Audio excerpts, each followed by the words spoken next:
De retour sur le plateau dans ce focus politique consacré au bilan de Patrice Talon, au pouvoir depuis 10 ans à la tête du Bénin. Et pour aller plus loin, c'est un plaisir de recevoir, comme toujours, Francis Fatindé, maître de conférence à Sciences Po Paris, spécialiste des questions africaines. Francis, bonsoir et bienvenue. Bonsoir Fatimata. Alors, c'est un plaisir de vous recevoir. Dites-nous, Francis, on a entendu le portrait de Wadani.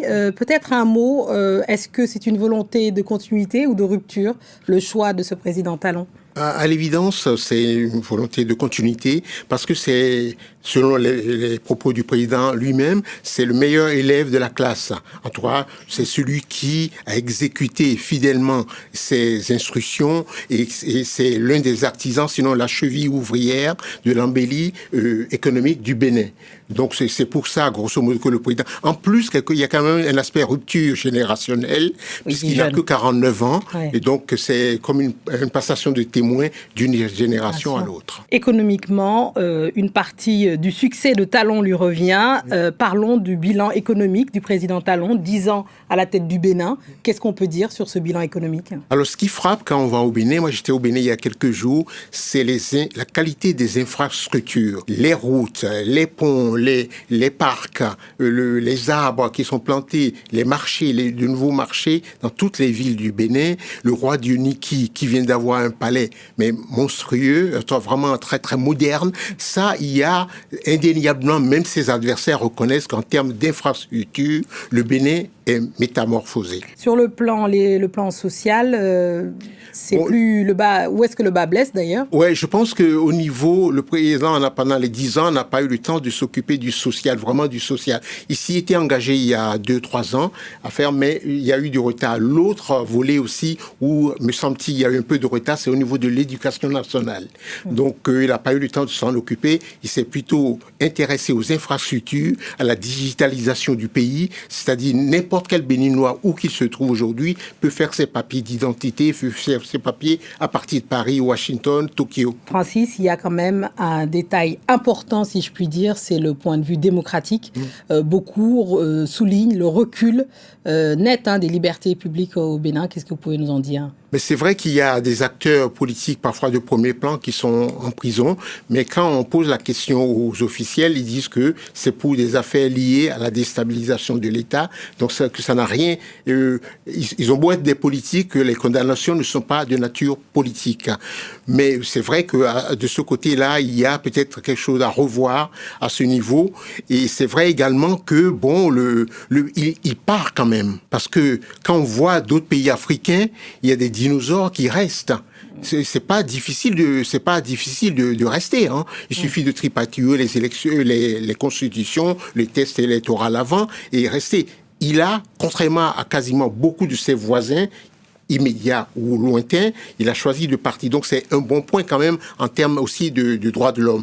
Mais c'est vrai qu'il y a des gens en prison comme Rekia Madougou. Oui. Et je peux vous dire que moi, j'ai reçu l'autorisation d'aller la voir. Je suis allé la voir en prison. J'ai passé 3 heures avec elle en prison. On plaide pour que le président soit magnanime, ou qu'il y ait une grâce, qu'il y ait une amnistie et tout.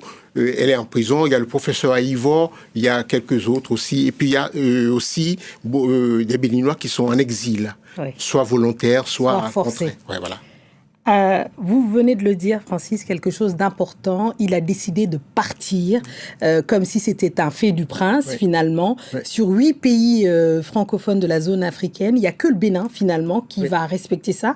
Vous qui êtes un fin connaisseur, justement, des questions africaines, qu'est-ce que ça dit des démocraties africaines? Ça veut dire qu'il y a encore du travail à faire. Alors, pour le Bénin, pour nous, c'est naturel que le président s'en aille. Il a fini ses 2 mandats, il s'en va. Et aucun de ses prédécesseurs n'est resté au-delà de 2 mandats. Le président Soglo a fait 1 mandat, il a été battu, il est parti.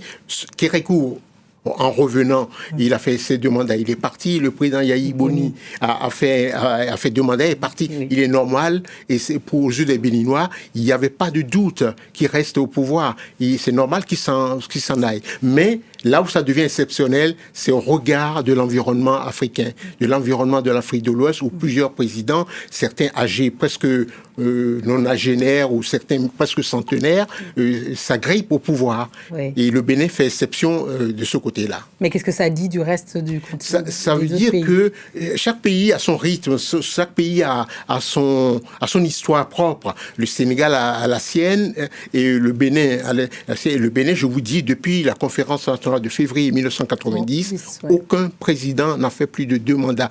Et Patrice Talon a inclus dans les textes constitutionnels maintenant, de toute sa vie, aucun président ne peut faire plus de 2 mandats. Donc il ne peut pas partir et revenir. Voilà. Oui, ça en dit long. Bon, en tout cas, merci beaucoup Francis Patindé d'être venu pour faire ce bilan des 10 ans de Patrice Talon à la tête du Bénin. Merci beaucoup. C'est ainsi que nous refermons notre journal de l'Afrique. Merci à tous ceux qui nous ont suivis. Bénin révélé repose sur un panel de 45 projets phares et 95 projets sectoriels. Au bout du rouleau, une panoplie d'actions se dresse au tableau des résultats avec à la clé un impact considérable et diversifié sur le quotidien des populations déjà en 8 années de gouvernance. Le gouvernement a exécuté un vaste programme de bitumage d'environ 3000 km de route, dont 1737 km sont déjà achevés en 2024 et 1132 km actuellement en cours de bitumage ou dont les travaux sont sur le point de démarrer. En moins de 10 ans, c'est 1,5 fois ce qui a été fait en 60 ans d'indépendance. Une dizaine de ponts modernes construits dans plusieurs villes, sans oublier une vingtaine de ponts métalliques dont la réalisation vient d'être lancée dans plusieurs communes.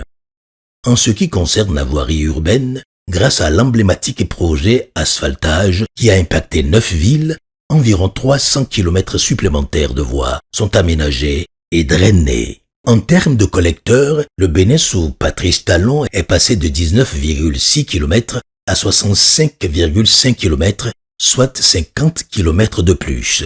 35 bassins de réception des eaux ont été construits grâce au projet d'assainissement pluvial de Cotonou pour contrer les inondations alors qu'il n'en existait que 2 en 2016.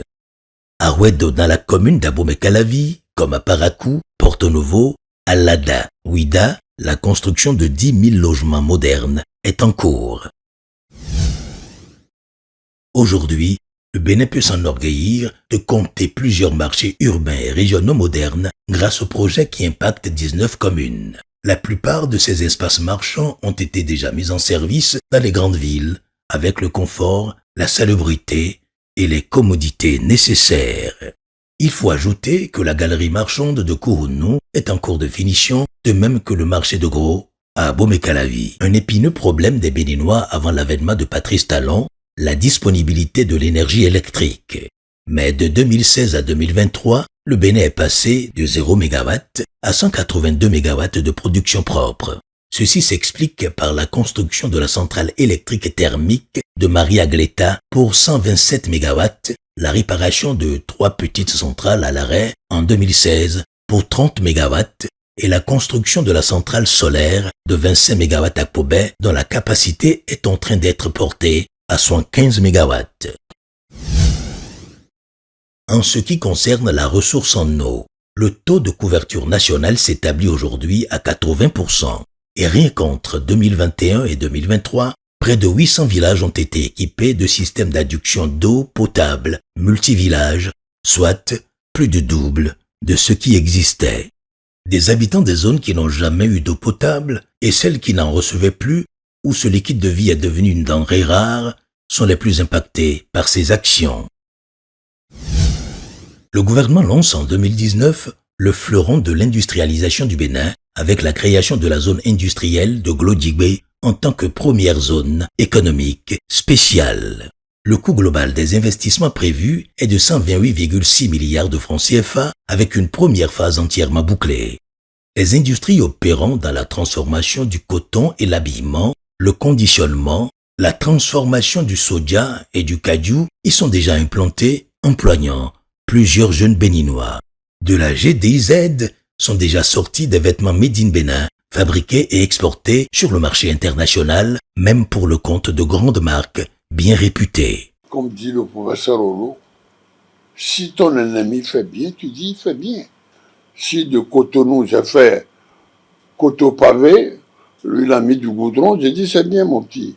À mon avis, au fond, ce que tout pays doit faire, c'est transformer sa richesse sur place.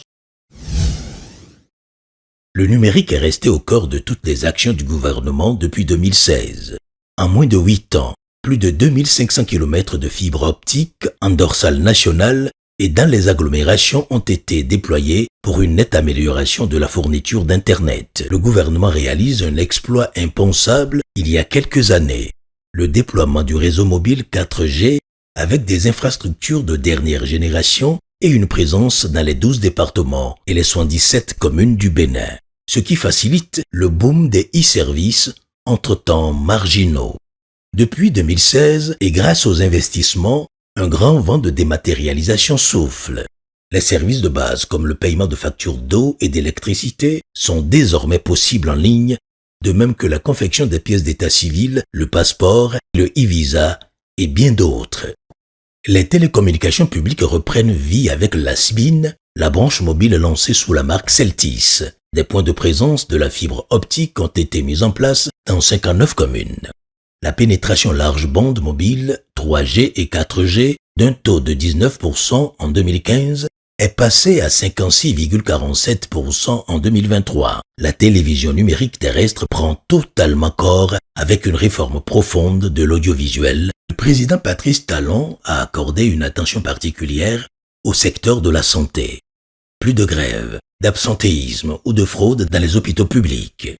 L'offre de soins est désormais disponible en permanence. La qualité de cette offre est également meilleure avec la mise en place d'une unité d'IRM et un nouveau scanner moderne de grande capacité au CNHU Hubert Koutoukou Maga.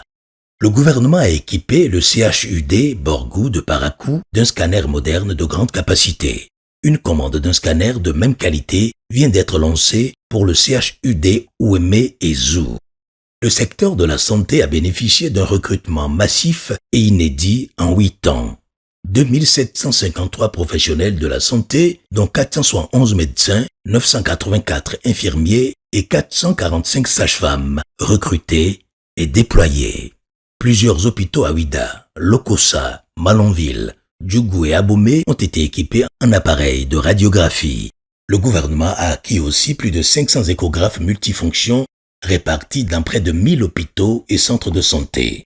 De 2016 à 2020, plus de 40 ambulances ont été acquises et tout récemment, 188 ambulances en septembre 2024 pour renforcer le système de référence des malades. Le centre hospitalier international de Calavi, CHIC, dont la construction est achevée et qui sera mise en service d'ici la fin de l'année 2024, est un hôpital de près de 500 lits avec des équipements modernes de dernière génération pouvant prendre en charge toutes sortes de maladies et éviter le flux important d'évacuation sanitaire.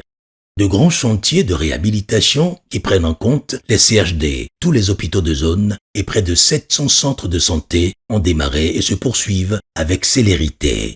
Le Bénin adopte aussi une politique de santé communautaire dont l'efficacité est saluée. Le gouvernement a renforcé les mesures de subvention existantes avant 2016 avec la poursuite de la gratuité de la césarienne et du paludisme.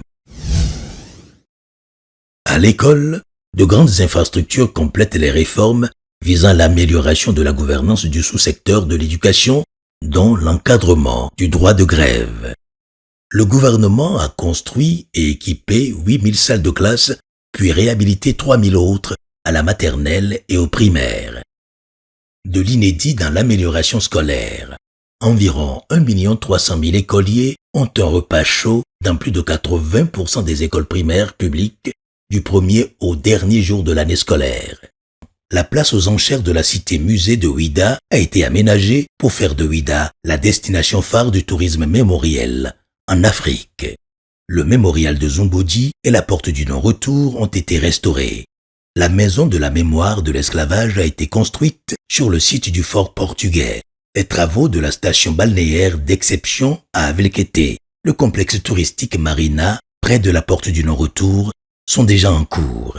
Dans le cadre de la réappropriation du patrimoine culturel, des places de portée symbolique comme l'esplanade de l'Amazone et les monuments en l'honneur des héros de la nation, comme le monument aux dévoués, la statue de Bioguera et celle du roi Tofa Ier, ont vu le jour.